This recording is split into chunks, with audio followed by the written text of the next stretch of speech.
to the next session on the panel discussion on humorous speeches.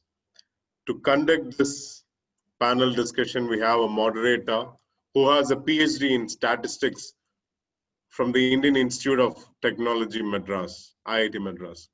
I'm sure he's not going to give us statistical information on humorous speeches in our district. Please put your big hands in welcoming Division D's humorous speech champion for the year 2019 and the moderator for this session, Toastmaster Samir Sharma. Over to you, Samir. Mentioning the rules stay the same. Only the panelists and the moderator need to be on video mode. Yeah. Thank you. Thank you, Mr. Toastmaster. And very good afternoon, ladies and gentlemen. Before I start the panel discussion, I would like to take a moment to really thank distinguished Toastmaster Aditya Maheshwaran and distinguished Toastmaster T.K. Ramesh. Ladies and gentlemen, this is really the spirit of Toastmaster all of us should be proud of. They carry the legacy. They have shown through their sessions that they have been true to that spirit of Toastmasters. And in the same spirit, we start this panel discussion. Now in this panel discussion, we are going to focus only on the humorous speech contest. We are going to answer some of the questions, some of the common ones. How I'm a serious person. How do I even start? And why should I even take part in humorous speech contests? We will try to touch on these kind of questions and get you perspectives from both the participant as well as judges' point of view. So this panel discussion is going to have 3 sessions. First session, we are going to focus only on the participant side, how to write a script and deliver it on stage. And on the second one, we'll turn our focus towards the judging once the speaker had delivered the speech. And really the last one, any panel discussion on humorous speech contest is not complete without humor. So the last one is to put the panelists on spot and have some fun with them. To welcome my panelists, let me start the introduction of our first panelist, who has been working in IT industry for more than 20 years. He is somebody who has represented Division G as in great on district stages multiple times. In 2017 and 2019, he was the second runner-up at the humorous speech district contest in 2019. Last time he was on the stage, he taught us 7 habits of highly ineffective husbands. Ladies and gentlemen, an immaculate speaker, please welcome Toastmaster Deenadayal. You can raise your hand. Good afternoon, everyone. Welcome to the panel. Thanks for the opportunity. Next is a Toastmaster who is a brand ambassador of Bharat Matrimonial website. In fact, he is a lifetime member. He is not new to district stages. He has been a Toastmaster for over a decade now. He has been to district stages right from the beginning of his journey from 2009, where he was the first runner-up in the district humorous speech contest. And again in 2019, he was the first runner-up. 2018, he was the first runner-up in the same district humorous championship. He has also been to district stages as an evaluation contest. A guy who wears many hats. And last time he was on the stage, he taught us some life lessons that we can learn from Bharat Matrimonial website. It's always nice to see you. Please welcome Toastmaster Rajesh Natarajan, ladies and gentlemen. Welcome, Rajesh. Thank you. My pleasure, Amir. And the last panelist, she's a mentor, she's a coach, she's a corporate trainer and academician with diverse experience in formal as well as non-formal sectors. She was at the frontiers of Toastmaster movement in India. She is the recipient of JRD Tata National Award in 2002 for mentorship and JRD Tata National Award for the decade 1992 to 2002 for mentorship again. She is our past director of District 82. In fact, one thing I like to mention that she was there when District 82 was born. Ladies and gentlemen, again, it is not new for her to be on district stages. She has been a district officer right from the beginning of her journey, of her Toastmaster journey. She has been a judge on district stages and stages well beyond on the world stages. Ladies and gentlemen, distinguished Toastmaster Nina John for you. Welcome to the panel discussion, ma'am. Thank you so much. Welcome. It's always a pleasure to share the screen with you guys. Thank you. So let's get started with our first segment where we are going to ask some common questions that people have for the humorous speech. My first question is to you, Toastmaster Dina. Most of these people have this inhibition that probably they are too serious. So I would like to touch upon the fact, why do you think people should participate in humorous speech? Or why do they even foray into humorous speech genre? Because what people say is for ISC, TT evaluation, they get translated directly to their professional lives. But what do you think? Let's ask the question, why do you think people should get onto the stage and deliver humorous speeches? Over to you, Dina. Thank you, Samir. So, humorous speech is not about just winning a contest. It's about changing the personality as a whole. Everybody loves the company of a person who takes things very lightly. It helps a lot in your professional environment where you have to put forward your argument. Sometimes discussions go seriously. You might have to settle certain things down. This humorous speech experience will help you to just in that situation. And if you ask me, a person is saying, I'm a very serious person, why should I try humorous speech? It will make your life much more better. Your argument with your spouse or with your children becomes much more easier. I would say that yes, that's a lot of motivation. Thank you. So I'd like to take it from there. So where you're saying is humorous speech is important, probably because it can help you say win arguments or get better at your arguments. But then Toastmaster Rajesh, many of these people still have built a wall in front of them, a wall of inhibitions that I may try my hands, but what if my jokes won't work out? And I'm sure they won't work out. What do you think? Did you ever feel this kind of feeling, and how did you scale the wall of your own insecurities? Thank you so much, Samir. Firstly, right, you said everyone have this inhibition about doing a humorous speech. Like TK Ramesh said, I was in the call also listening to us.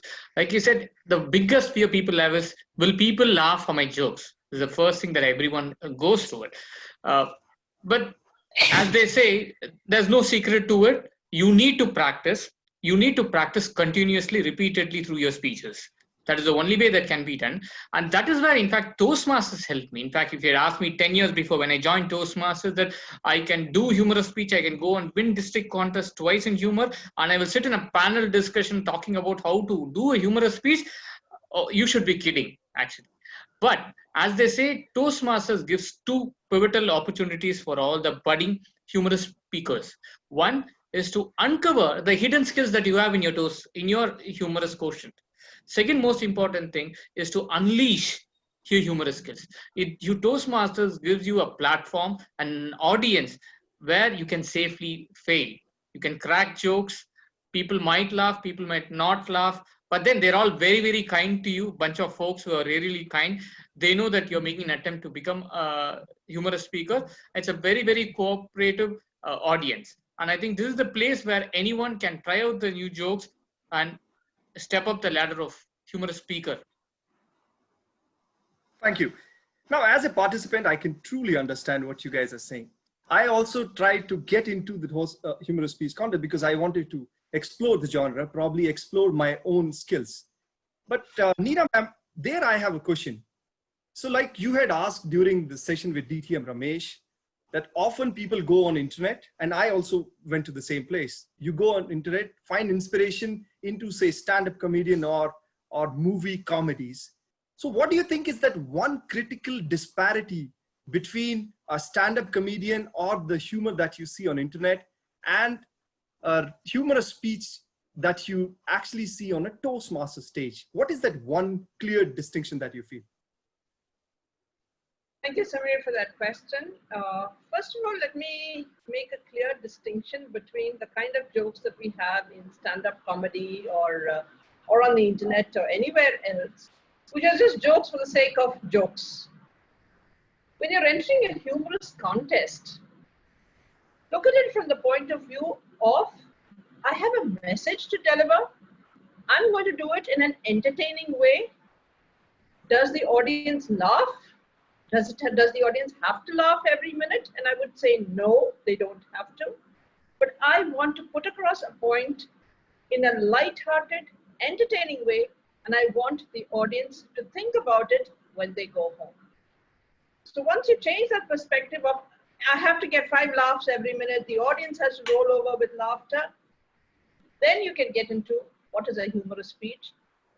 Make it simple, make it light-hearted, and put your point across. That is my recommendation. Now, again, I have a follow question to you on that.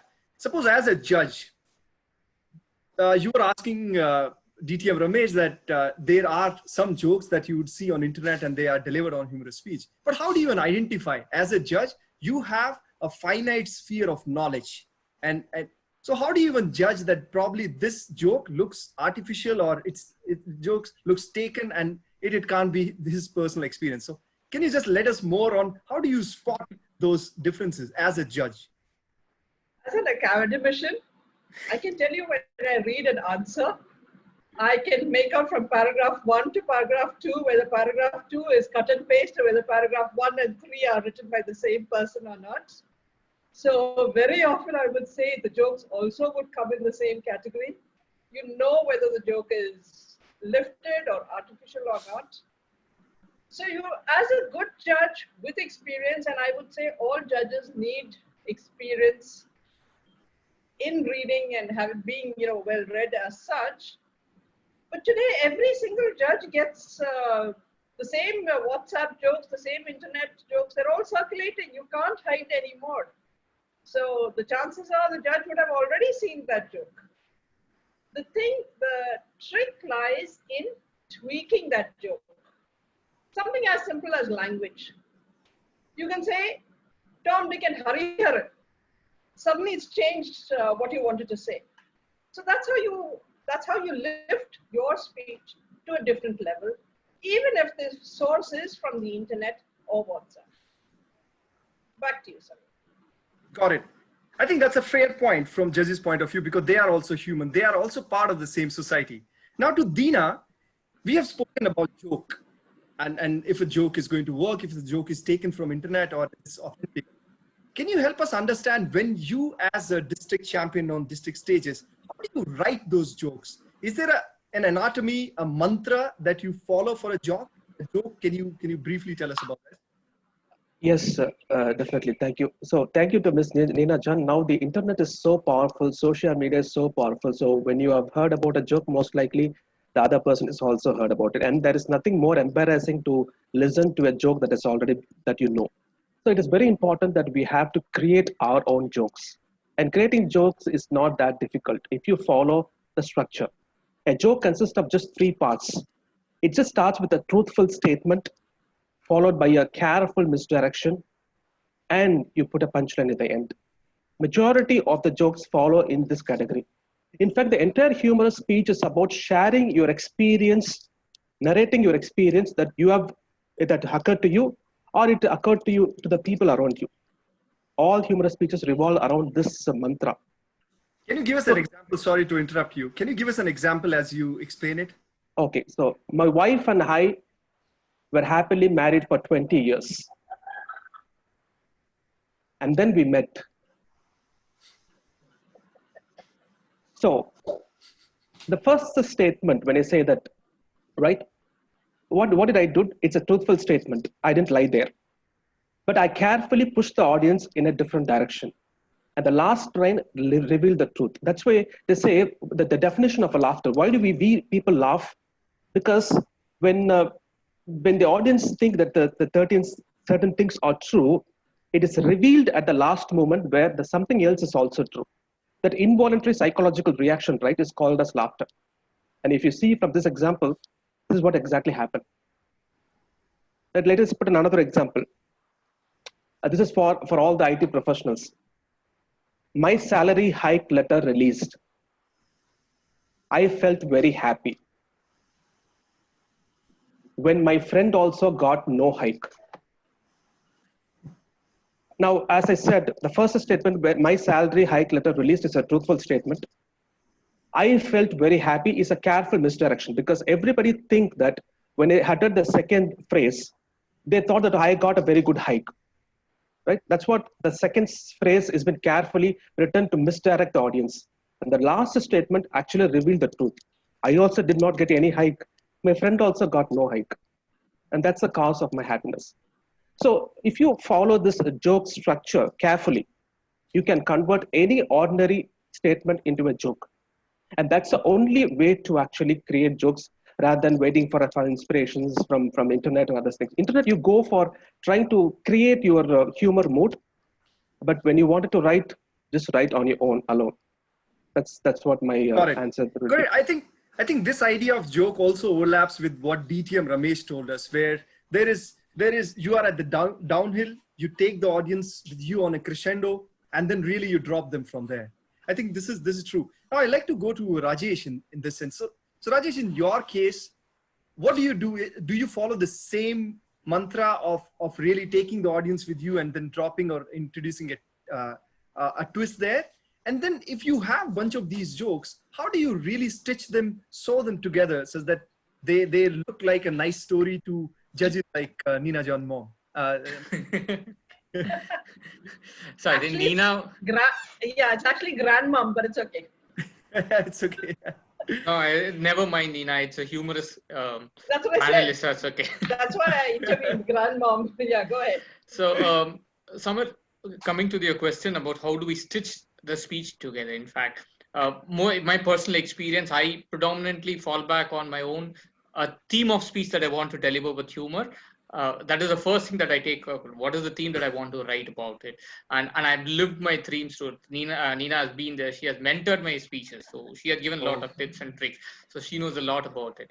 So the predominant idea for me is to actually write down incidents of the theme separately. I write it separately. I don't actually go on a form of writing a speech. I write incidents continuously, at least 20, 25 incidents I write, 25 to 30 incidents I write. And then I try to evolve a story around it. Then I try to evolve a story and then fit in all these incidents, individual incidents into a story pattern, right? That is how I predominantly do a speech. So if that answers your question, Samit. Yeah, it does. In fact, it falls in line with what Nina ma'am had also told us, that really the idea is between a stand-up comedian and a humor speech on Toastmaster stage is the same. You have jokes, you have situational jokes, but how do you package them and deliver on the stage really is the key difference. So I'd like to go to Nina ma'am. So from the judge's perspective now, there's going to be an online contest, and there have been many questions on how the delivery is going to happen. So right from you, I'd like to get a judge's perspective on, suppose if you look at the judge's ballot, there is 15 points on the audience reaction. And then on the effectiveness, you have 10 more points where you are talking about what was the reception of the audience. In that case, if as a contestant, I am delivering a speech on a blank screen, I can't see the judges, I can't see the audience member. Likewise, judges may see a finite number of people on their screen as a gallery view. What is going to happen in that case? Will the result primarily depend on if we can make those 4 or 5 judges laugh? Or how is it all thing going to pan out? Are we going to make changes to the judges' ballot? I'd like to get to this. So 2 questions to you. How is it going to pan out, or are we going to make changes to the judges' ballot? Over to you, Nina. Right. TI has released this new humorous speech ballot where they have said the marks, as you said just now, they've allotted the marks, including especially audience response. Now, there are 2 things over here. One is in terms of delivery. From the contestant point of view, I think you have to make sure that you can deliver standing up rather than sitting down. If you can have some kind of earphones or something that ensures that your voice is thrown to the mic and is audible to the audience, your whole body language can be seen, because that's where the effective delivery comes in. So the judges are going to judge by all of that. So that's from the contestant point of view. From the judge's point of view, it's pretty much like we spoke earlier about the evaluation contest. We may have to judge more from how it affects me rather than how it affects the entire audience. So that's the second part. The third part I would like to say is that of the audience. And I would suggest all those today listening as an audience, please make sure your video is on during the contest. Every time you feel something is funny, given your reactions, press that waving button, like button, whatever it is, raise your hands and clap. These are things that give the speaker energy. And unless the speaker gets energy from the audience, they always feel their jokes are falling flat.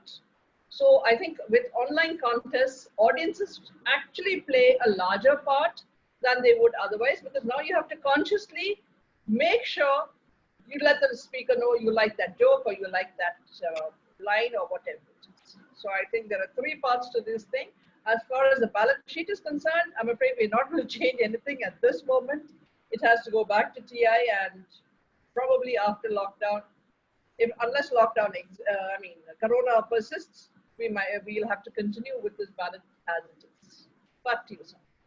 Okay, so I think from your point of view, what you're saying is now the onus is really shared by the audience and judges alike. Exactly. It used to be just audience is reciprocating what is being said on the stage, and judges just observing it. But this time the onus is really, so really the home sort of club's audience this becomes like a football match. So you have your own audience, your own member there. So it is up to you how you want to support them. So I think let's see how this is going to pan out, and so we'll see that soon in the contest season. Now on the same part, Rajesh, I would like to get your ideas on what is the difference, really key difference between say area, division, and district level. So I see from my point of view that there is a difference between really the local flavor and the global flavor. So you'll have audiences from different background, and then in fact judges from different background, probably different than yours. So how do you even craft a speech that actually caters well to the local audience as well as well to the global audience? I'd like to get your thought. What is that one thing that you do? Do you do it consciously, or if you do it, how do you do it? Okay. Thank you, Samir, for the question. So with respect to catering to the different set of audience from your club to the global audience, first of all, district humorous speech happens only till district. So as such, right now it is only within Tamil Nadu right now. So that makes things little simpler for people. Second most part of it is catering to the different levels of people also depends upon the theme of speech that you take, right? So for example, if you're in a club where the majority of people are all or 60 plus, and and you do a speech on retirement basis, you make a humorous speech about retirement basis, maybe it works out really, really well. But as you go up the level, right, area and division, you are going to have a very, very heterogeneous mixture of different people who come from students, working people, so many different kind of people are there. So they may not even relate to what is retirement talking about. I just got my first salary. What is he talking about retirement? So catering is first different level of people. First starts with the theme that you select that you want to see. That is where you take a very, very common theme that people can actually relate to. So in my case, predominantly, I talk about my first speech, humorous speech, was about trying to get a girlfriend. And second thing, in the first speech, trying to get a girlfriend, one thing that really, as I look back again, retrospectively, one is so many youngsters today relate to it so much, and so many old people also relate to it, just that they silently enjoy it, right? So that is a platform that feeds. So any speech that you take, ensure the theme is very, very universal that can cater to different levels. Otherwise, as a speaker, you have a challenge to have different speeches at every level, which becomes very, very difficult. I mean, it's not that not possible. There are speakers who do it, but if you take a common theme that can cater across levels, it'll be much easier for you to try out different jokes at different audience levels. Got it. So I think I'd like to get your quick views, Dina. When you write a script, like what Rajesh has just mentioned, I think if I look at your district winning speech, it was about spouse and spouse jokes. And then as you are writing that script, don't you think people who are not married probably don't get connect to it? Or do you completely disregard that and just go ahead and take that risk? I'd like to get a brief answer there before we go to the next segment. Okay, so in my case, I didn't face that as a problem because the people in the audiences either they are going to get into that stage or already been into that stage. Okay, the people who are not into gut state, they are very anxious to know what is going to happen. So they are able to relate this thing. In fact, they have seen their brothers or the other parents, how they behave differently when it comes to the spouse issues. I would say that they will be able to relate to it. It's not that they have to be part of that experience. If they have seen somebody else doing that, they'll be able to connect. So that's what I would say. Yeah, got it. And that's what makes your speech cater to the global or larger audience. I think that makes truly sense. To add to that point, sorry to add to the point regarding this global audience, my speech I had a speech on share auto. So I titled as autobiography, Share Auto. And when this speech reached the district stage, I had a trouble because Sri Lanka, it is no longer, there is no concept of share auto. Okay, they call it a different name. Okay, I tried to break my head, work with my mentor to actually. I did a lot of work, but I felt that you don't have to worry about it because it's only a small piece of it. If you just give that piece of introduction, you can just have about 80 to 90% of the script intact. We worry too much about the 10%. You don't have to. You try to work hard to see how we can clarify that part. Even if that you're not successful with that, no, the audience are very clever. They'll pick up the remaining 90 and still enjoy the show. Yeah, this is what I want to say. Thank you. I think that's a fair point, and thank you so much. I think with this we end the first two segments. So what we to the audience member, what we really trace is a journey of a script of you being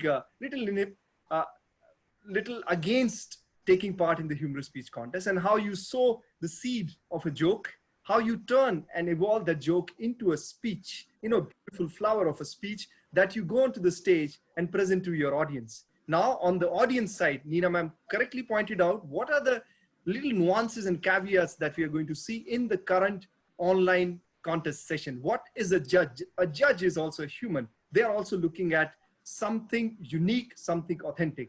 So for all of you out there who are thinking it is not possible, look at our champions and look at the judges. You have really right place to start. So now this last segment, I'm going to ask my panelists, so all three of you, I'm going to ask straight questions.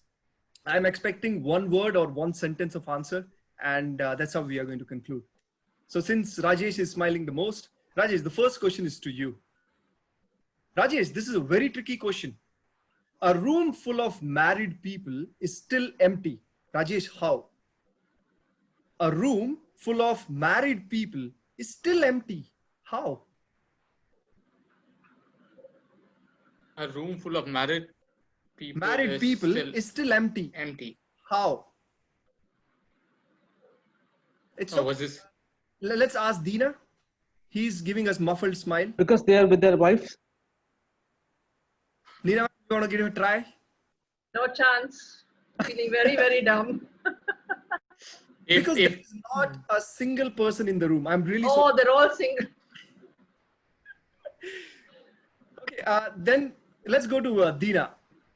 Dina, since we have talked about and taught us all the habits of ineffective husband, many of the husbands here are looking for that one answer. Suppose if one forgets his wife's birthday, what is that one response that will always work? That one response you have to tell us. That will always work. One thing that every husband has to understand is that nothing works. So don't listen to this stupid inputs from people, no, who think that they can give some tips. No, it doesn't work out. Each marriage, right, have its own problems, irrespective of the person. You have to go through it. That is your... Thank you for demotivating us. Thank you so much. Neena ma'am.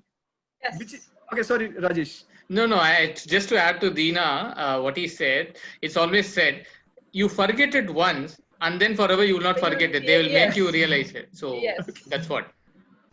That's great advice from a bachelor. Go ahead. I heard it from my father. Okay. Which is your favorite district? District 120 or District 82? Oh, that's not fair. But since the D120 is the newest baby cries the most, gets the most attention. I love D120 the most at the moment. Okay, I feel for District 82 because I am the youngest son in my family. I know. My youngest son gets all the love. It's not Absolutely. true. Okay, ma'am, then you stay there. Tell us just one catchphrase or or say a punch that you remember from all the speeches that you have heard. Just one catchphrase. To all of you, I'll ask. Just one catchphrase and a punch, which you still remember from all the speeches that you have heard. Okay, there was this guy who had said he had this accident and then he was admitted into hospital. So they brought in the nephrologist, cardiologist, even the gynecologist for him. And the other thing was after that he said, and then they brought in the EEG machine, the ECG machine, the X-ray machine, and the Xerox machine. So there you are.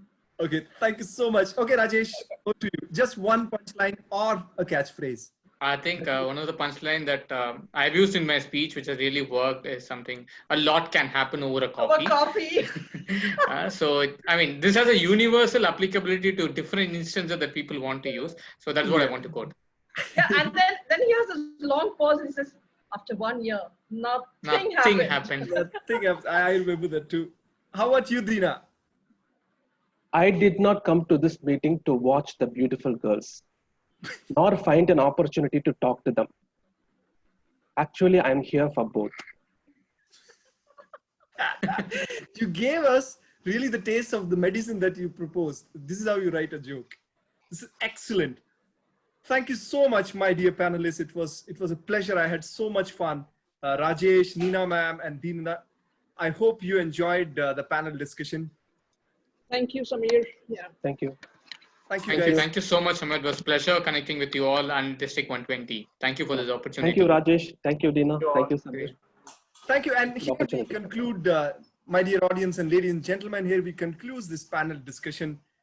I hope if some of you can actually scale that wall, in fact, break that wall where you think what other people will think, I'm sure that some of you will get inspired to deliver and create your speeches so that you can go to the higher stages. And I'm sure some of you on the district stage, which we see this year, probably would have gotten inspired by this panel discussion. You have made our day. Thank you so much for joining in, for tuning in. You have been a wonderful audience, even though you couldn't unmute yourself. Back to you, Toastmaster. Over to you, MC. Thank you, Samir. Thank you, dear panelists. A lot can happen before lunch. Yeah. Yeah. So you enlightened us with your humorous thoughts as well as how to write a humorous speech, right? It's something difficult all of us struggle with, including myself, I'm just saying, right? Thank you for that wonderful session.